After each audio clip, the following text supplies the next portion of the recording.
All right, for these double questions, I really like to go in the order that the question suggests. So in this case, based on the text, what would the author of text 2 most likely say about text 1's characterization of the discovery involving UGR?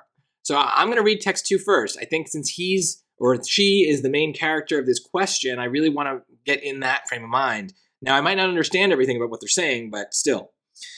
When these people reported that panther worms, like humans, possess a gene for EGR, it caused excitement. So that's good. However, as the team pointed out, the gene likely functions very differently, so that seems negative, in humans than it does in panther worms. Srivastava has likened EGR to a switch that activates other genes involved in regeneration in panther worms, but how this switch operates in humans remains unclear. So unclear seems also negative. Maybe, you could put a question mark there. So I don't know what their view seems to be negative, right? That this EGR thing is not useful or as good as we thought it was going to be. Let's look at text 1. Most animals can regenerate some parts of their bodies, such as skin, but when a 3-banded panther worm is cut into 3 pieces, each piece grows into a new worm. Researchers are investigating this feat partly to learn more about humans' comparatively limited abilities to regenerate, and they're making exciting progress. So there's that word excitement. An especially promising discovery is that both humans and panther worms have a gene for early growth response linked to regeneration. So this is very positive. I think our answer choice is going to talk about kind of this move from positive to negative that we see here. So let's take a look. A, it is reasonable. So, okay, text 2, keep in mind, text 2. Text 2 thinks it is reasonable, given that Sriva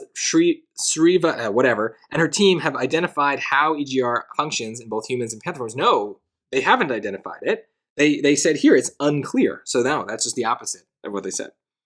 Plus, this is positive, and we know there's got to be some negative here. B, it is overly optimistic given additional observations.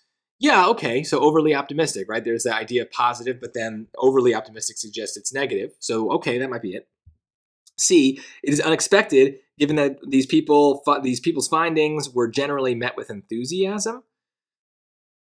No, then, okay, so text 2 would not say that text 1 was unexpected.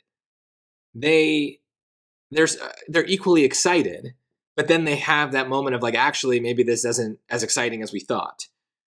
So this is just wrong. There's no surprise here. Yeah, that's wrong. It is unfairly dismissive. No, because passage 1 is not dismissive, given the progress that these people have made. So this is flipping it. This is clearly the trap answer.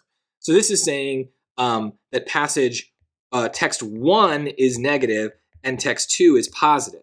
Whereas what we're saying is the opposite. Text 1 is positive, text 2 is negative.